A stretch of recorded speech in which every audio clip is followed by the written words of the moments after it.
برادران اسلام، اللہ تعالیٰ اپنی کتاب پاک میں فرماتا ہے قل ان صلاتی و نسکی و محیای و مماتی للہ رب العالمین لا شریک لہ و بذالک امرت وانا اول المسلمین، یعنی اے محمد صلی اللہ علیہ وسلم کہو میری نماز اور میرے تمام مراسم عبودیت اور میرا جینا اور میرا مرنا سب کچھ اللہ کے لیے ہے جو ساری کائنات کا مالک ہے، اس کا کوئی شریک نہیں، اور اسی کا مجھے حکم دیا گیا ہے، اور سب سے پہلے میں اس کی اطاعت میں سر تسلیم خم کرتا ہوں۔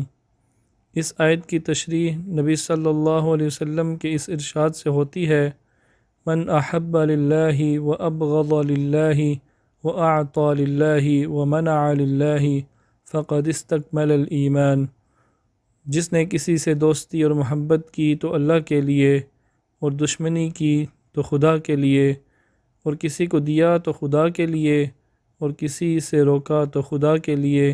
اس نے اپنا ایمان کو مکمل کر لیا، یعنی وہ پورا مومن ہو گیا۔ پہلے جو آیت میں نے آپ کے سامنے پیش کی ہے، اس سے معلوم ہوتا ہے کہ اسلام کا تقاضا یہ ہے کہ انسان اپنی بندگی کو اور اپنے جینے اور مرنے کو صرف اللہ کے لیے خالص کر لے، اور اللہ کے سوا کسی کو اس میں شریک نہ کرے، یعنی نہ اس کی بندگی اللہ کے سوا کسی اور کے لیے ہو اور نہ اس کا جینا اور مرنا۔ اس کی جو تشریح نبی صلی اللہ علیہ وسلم کی زبان میں نے آپ کو سنائی ہے، اس سے معلوم ہوتا ہے کہ آدمی کی محبت اور دشمنی اور اپنی دنیاوی زندگی کے معاملات میں اس کا لین دین خالصتاً خدا کے لیے ہونا عین تقاضۂ ایمان ہے۔ اس کے بغیر ایمان ہی کی تکمیل نہیں ہوتی کجا کہ مراتب عالیہ کا دروازہ کھل سکے۔ جتنی کمی اس معاملے میں ہوگی اتنا ہی نقص آدمی کے ایمان میں ہوگا، اور جب اس کی حیثیت سے آدمی مکمل طور پر خدا کا ہو جائے تب کہیں اس کا ایمان مکمل ہوتا ہے۔ بعض لوگ یہ سمجھتے ہیں کہ اس قسم کی چیزیں صرف مراتب عالیہ کا دروازہ کھولتی ہیں، ورنہ ایمان و اسلام کے لیے انسان کے اندر یہ کیفیت پیدا ہونا شرط نہیں ہے، یعنی بالفاظ دیگر اس کیفیت کے بغیر بھی انسان مومن و مسلم ہو سکتا ہے، مگر یہ ایک غلط فہمی ہے، اور اس غلط فہمی کے پیدا ہونے کی وجہ یہ ہے کہ عام طور پر لوگ فقہی اور قانونی اسلام اور حقیقی اسلام میں جو خدا کے ہاں معتبر ہے فرق نہیں کرتے۔ فقہی اور قانونی اسلام میں آدمی کے قلب کا حال نہیں دیکھا جاتا اور نہیں دیکھا جا سکتا، بلکہ صرف اس کے اقرار زبانی کو، اس امر کو دیکھا جاتا ہے کہ وہ اپنے اندر ان لازمی علامات کو نمایاں کرتا ہے یا نہیں جو اقرار زبانی کی توثیق کے لیے ضروری ہیں۔ اگر کسی شخص نے زبان سے اللہ اور رسول اور قرآن اور آخرت اور دوسرے ایمانیات کو ماننے کا اقرار کر لیا، اور اس کے بعد وہ ضروری شرائط بھی پوری کر دیں جن سے اس کے ماننے کا ثبوت ملتا ہے، تو وہ دائرہ اسلام میں لے لیا جائے گا، اور سارے معاملات اس کے ساتھ مسلمان سمجھ کر کیے جائیں گے۔ یہ چیز صرف دنیا کے لیے ہے، اور دنیاوی حیثیت سے وہ قانونی اور تمدنی بنیاد فراہم کرتی ہے جس پر مسلم سوسائٹی تعمیر کی گئی ہے۔ اس کا حاصل اس کے سوا کچھ نہیں ہے کہ ایسے اقرار کے ساتھ جتنے لوگ مسلم سوسائٹی میں داخل ہوں وہ سب مسلمان مانے جائیں، ان میں سے کسی کی تکفیر نہ کی جائے، ان کو ایک دوسرے پر شرعی اور قانونی اور اخلاقی اور معاشرتی حقوق حاصل ہوں، ان کے درمیان شادی بیاہ کے تعلقات قائم ہوں، میراث تقسیم ہو، اور دوسرے تمدنی روابط وجود میں آئیں۔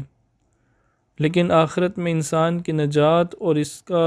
مسلم و مومن قرار دیا جانا، اللہ کے مقبول بندوں میں شمار ہونا اس قانونی اقرار پر مبنی نہیں ہے، بلکہ وہاں اصل چیز آدمی کا قلبی اقرار، اس کے دل کا جھکاؤ اور اس کی رضا و رغبت اپنے آپ کو بالکلیہ خدا کے حوالے کر دینا ہے۔ دنیا میں جو زبانی اقرار کیا جاتا ہے وہ تو صرف قاضی شرع کے لیے اور عام انسانوں اور مسلمانوں کے لیے ہے، کیونکہ وہ صرف ظاہر ہی کو دیکھ سکتے ہیں، مگر اللہ آدمی کے دل کو اور اس کے باطن کو دیکھتا ہے اور اس کے ایمان کو ناپتا ہے۔ اس کے ہاں آدمی کو جس حیثیت سے جانچا جائے گا وہ یہ ہے کہ آیا اس کا جینا اور مرنا اور اس کی وفاداریاں اور اس کی اطاعت و بندگی، اس کا پورا کارنامہ زندگی اللہ کے لیے تھا یا کسی اور کے لیے۔ اگر اللہ کے لیے تھا تو وہ مسلم و مومن قرار پائے گا، اور اگر کسی اور کے لیے تھا تو نہ وہ مسلم ہوگا نہ مومن۔ اس حیثیت سے جو جتنا خام نکلے گا اتنا ہی اس کا ایمان اور اسلام خام ہوگا، خواہ دنیا میں اس کا شمار کیسے ہی بڑے مسلمانوں میں ہوتا رہا ہو اور اس کو کتنے ہی بڑے مراتب دیے گئے ہوں۔ اللہ کے ہاں صرف قدر اس چیز کی ہے، جو کچھ اس نے آپ کو دیا ہے وہ سب کچھ آپ نے اس کی راہ میں لگا دیا یا نہیں۔ اگر آپ نے ایسا کر دیا تو آپ کو وہی حق دیا جائے گا جو وفاداروں کو اور حق بندگی ادا کرنے والوں کو دیا جاتا ہے، اور اگر آپ نے کسی چیز کو خدا کی بندگی سے مستثنیٰ کر کے رکھا تو آپ کا یہ اقرار کہ آپ مسلم ہوئے، یعنی یہ کہ آپ نے اپنے آپ کو بالکل خدا کے حوالے کر دیا، محض ایک جھوٹا اقرار ہوگا جس سے دنیا کے لوگ دھوکہ کھا سکتے ہیں،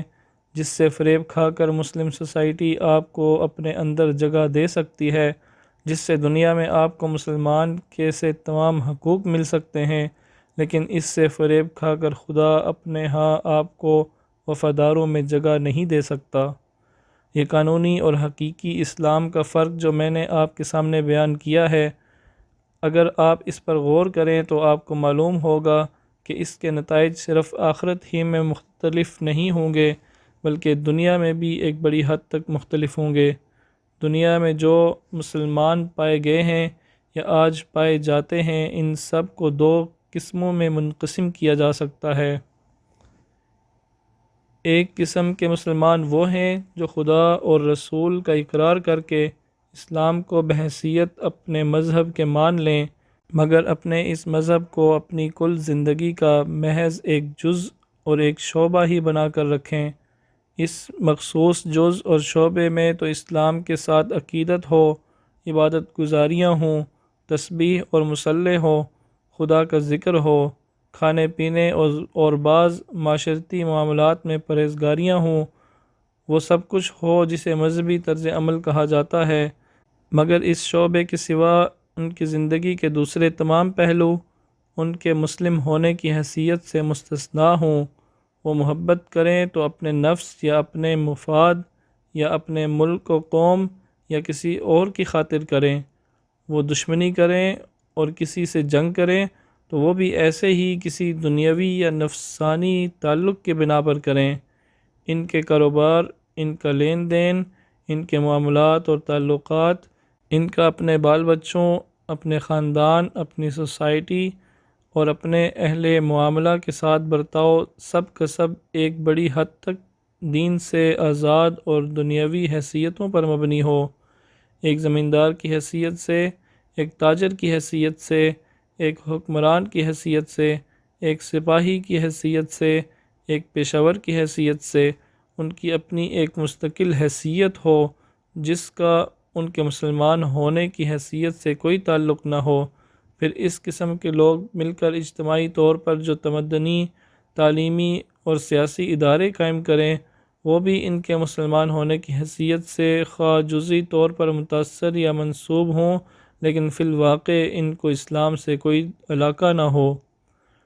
دوسری قسم کے مسلمان وہ ہیں جو اپنی پوری شخصیت کو اور اپنے سارے وجود کو اسلام کے اندر پوری طرح دے دیں،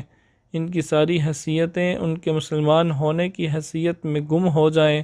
وہ باپ ہوں تو مسلمان کی حیثیت سے، بیٹے ہوں تو مسلمان کی حیثیت سے، شوہر یا بیوی ہوں تو مسلمان کی حیثیت سے، تاجر، زمیندار، مزدور، ملازم یا پیشہ ور ہوں تو مسلمان کی حیثیت سے، ان کے جذبات، ان کی خواہشات، ان کے نظریات، ان کے خیالات اور ان کی راہیں، ان کی نفرت اور رغبت، ان کی پسند اور ناپسند، سب کچھ اسلام کے تابع ہو۔ ان کے دل و دماغ پر، ان کی آنکھوں اور کانوں پر،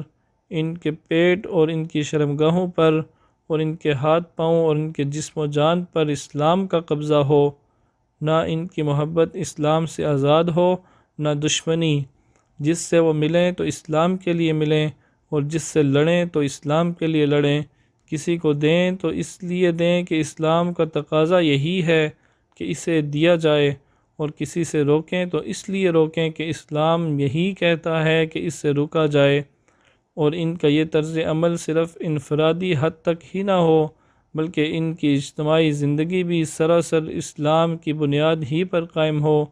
بحیثیت ایک جماعت کے ان کی ہستی صرف اسلام کے لیے قائم ہو،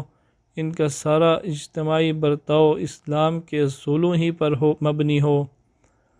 یہ دو قسم کے مسلمان حقیقت میں بالکل ایک دوسرے سے مختلف ہیں، چاہے قانونی حیثیت سے دونوں ایک ہی امت میں شامل ہوں اور دونوں پر لفظ مسلمان کا اطلاق یکساں ہوتا ہو۔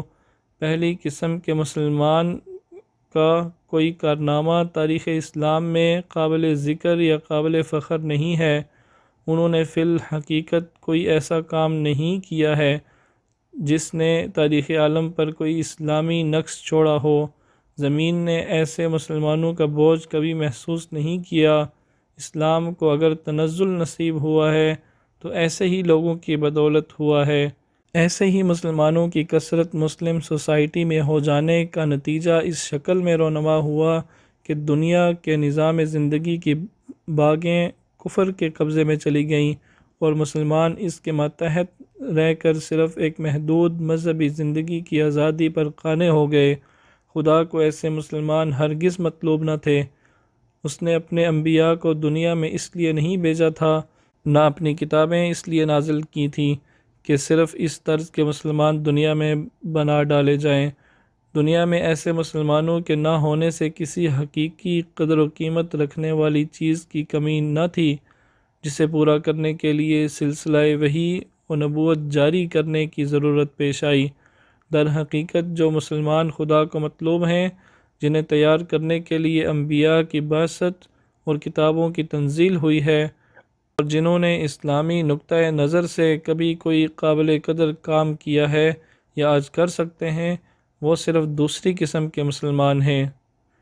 یہ چیز صرف اسلام ہی کے لیے خاص نہیں ہے بلکہ دنیا میں کسی مسلک کا جھنڈا بھی ایسے پیرووں کے ہاتھ کبھی بلند نہیں ہوا ہے جنہوں نے اپنے مسلک کے اقرار اور اس کے اصولوں کی پابندی کو اپنی کل زندگی کے ساتھ صرف ضمیمہ بنا کر رکھا ہو، اور جن کا جینا اور مرنا اپنے مسلک کے سوا کسی اور چیز کے لیے ہو۔ آج بھی آپ دیکھ سکتے ہیں کہ ایک مسلک کے حقیقی اور سچے پیرو صرف وہی لوگ ہوتے ہیں جو دل و جان سے اس کی وفادار ہیں، جنہوں نے اپنی پوری شخصیت کو اس میں گم کر دیا ہے، اور جو اپنی کسی چیز کو حتیٰ کہ اپنی جان، اپنی اولاد تک کو اس کے مقابلے میں عزیز تر نہیں رکھتے۔ دنیا کا ہر مسلک اب ایسے ہی پیرو مانگتا ہے، اور اگر کسی مسلک کو دنیا میں غلبہ نصیب ہو سکتا ہے تو وہ صرف ایسے ہی پیرووں کی بدولت ہو سکتا ہے۔ البتہ اسلام میں اور دوسرے مسلکوں میں یہ فرق ہے کہ دوسرے مسلک اگر انسانوں سے اس طرز کی فنائیت اور فدائیت اور وفاداری مانگتے ہیں تو یہ فی الواقع انسان پر ان کا حق نہیں ہے بلکہ یہ ان کا انسان سے ایک بیجا مطالبہ ہے۔ اس کے برعکس اسلام اگر انسان سے اس کا مطالبہ کرتا ہے تو یہ اس کا عین حق ہے۔ وہ جن چیزوں کی خاطر انسان سے کہتے ہیں کہ اپنے آپ کو اور اپنی زندگی کو اور اپنی پوری شخصیت کو ان پر ترج دے، ان میں سے کوئی بھی ایسی نہیں ہے جس کا فی الواقع انسان پر یہ حق ہو کہ اس کی خاطر انسان اپنی کسی شے کو قربان کرے، لیکن اسلام جس خدا کے لیے انسان نے یہ قربانی مانگتا ہے وہ حقیقت میں اس کا حق رکھتا ہے کہ اس پر سب کچھ قربان کر دیا جائے۔ آسمان اور زمین میں جو کچھ ہے اللہ کا ہے، انسان خود اللہ کا ہے، جو کچھ انسان کے پاس ہے اور جو کچھ انسان کے اندر ہے سب اللہ کا ہے، اور جن چیزوں سے انسان دنیا میں کام لیتا ہے وہ سب بھی اللہ کی ہیں۔ اس لیے عین تقاضۂ عدل و عین متقاضۂ عقل ہے کہ جو کچھ اللہ کا ہے وہ اللہ ہی کے لیے ہو، دوسروں کے لیے یا خود اپنے مفاد اور اپنے نفس کے لیے مرغوبات کے لیے انسان جو قربانی بھی دیتا ہے وہ دراصل ایک خیانت ہے، الا یہ کہ وہ خدا کی اجازت سے ہو، اور خدا کے لیے جو قربانی دیتا ہے فی الحقیقت وہ ادائے حق ہے۔ لیکن اس پہلو سے قطع نظر کرتے ہوئے مسلمانوں کے لیے ان لوگوں کے طرز عمل میں ایک بڑا سبق ہے جو اپنے باطل مسلکوں کی خاطر، اپنے نفس کے جھوٹے معبودوں کی خاطر سب کچھ قربان کر رہے ہیں، اور اس استقامت کا ثبوت دے رہے ہیں جس کی نظیر مشکل ہی سے انسانی تاریخ میں ملتی ہے۔ کس قدر عجیب بات ہوگی اگر باطل کے لیے انسانوں سے ایسی کچھ فدائیت اور فنائیت ظہور میں آئے اور حق کے لیے اس کے ہزاروں حصہ بھی نہ ہو سکے۔ ایمان و اسلام کا یہ معیار جو اس آیت اور اس حدیث میں بیان ہوا ہے، میں چاہتا ہوں کہ ہم سب اپنے آپ کو اس پر پرکھ کر دیکھیں اور اس کی روشنی میں اپنا محاسبہ کریں۔ اگر آپ کہتے ہیں کہ آپ نے اسلام قبول کیا اور ایمان لے آئے، تو دیکھیے کہ آیا فی الواقع آپ کا جینا اور آپ کا مرنا خدا کے لیے ہے؟ کیا آپ اسی لیے جی رہے ہیں اور آپ کے دل و دماغ کی ساری قابلیتیں، آپ کے جسم اور جان کی ساری قوتیں، آپ کے اوقات اور آپ کی محنتیں کیا اسی کوشش میں صرف ہو رہی ہیں کہ خدا کی مرضی آپ کے ہاتھوں پوری ہو اور آپ کے ذریعے سے وہ کام انجام پائے جو خدا اپنی امت سے لینا چاہتا ہے؟ پھر کیا آپ نے اپنی اطاعت اور بندگی کو خدا ہی کے لیے مخصوص کر دیا ہے؟ کیا نفس کی بندگی، خاندان کی بندگی، برادری کی، دوستوں کی، سوسائٹی کی اور حکومت کی بندگی آپ کی زندگی سے بالکل خارج ہو چکی ہے؟ کیا آپ نے اپنی پسند اور ناپسند کو سراسر رضا الہی کے تابع کر دیا ہے؟ دیکھیے کہ واقعی آپ جس سے محبت کرتے ہیں خدا کے لیے کرتے ہیں، جس سے نفرت کرتے ہیں خدا کے لیے کرتے ہیں، اور اس نفرت اور محبت میں آپ کی نفسانیت کا کوئی حصہ شامل نہیں ہے۔ پھر کیا آپ کا دینا اور روکنا بھی خدا کی خاطر ہو چکا ہے؟ اپنے پیٹ اور اپنے نفس سمیت دنیا میں آپ جس کو جو کچھ دے رہے ہیں اسی لیے دے رہے ہیں کہ خدا نے اس کا حق مقرر کیا ہے، اور اس کو دینے سے صرف خدا کی رضا آپ کو مطلوب ہے، اور اسی طرح جس سے جو کچھ روک رہے ہیں وہ بھی اسی لیے روک رہے ہیں کہ خدا نے اسے روکنے کا حکم دیا ہے، اور اس کے روکنے میں آپ کو خدا کی خوشنودی حاصل ہونے کی تمنا ہے۔ اگر آپ یہ کیفیت اپنے اندر پاتے ہیں تو اللہ کا شکر کیجئے کہ اس نے آپ پر نعمت ایمان کا اتمام کر دیا، اور اگر اس حیثیت سے آپ اپنے اندر کمی محسوس کرتے ہیں تو ساری فکریں چھوڑ کر بس اسی کمی کو پورا کرنے کی فکر کیجئے، اور اپنی تمام کوششوں اور محنتوں کو اسی پر مرکوز کیجئے، کیونکہ اسی کسر کے پورے ہونے پر دنیا میں آپ کی فلاح اور آخرت میں آپ کی نجات کا دار و مدار ہے۔ آپ دنیا میں خواہ کچھ بھی حاصل کر لیں،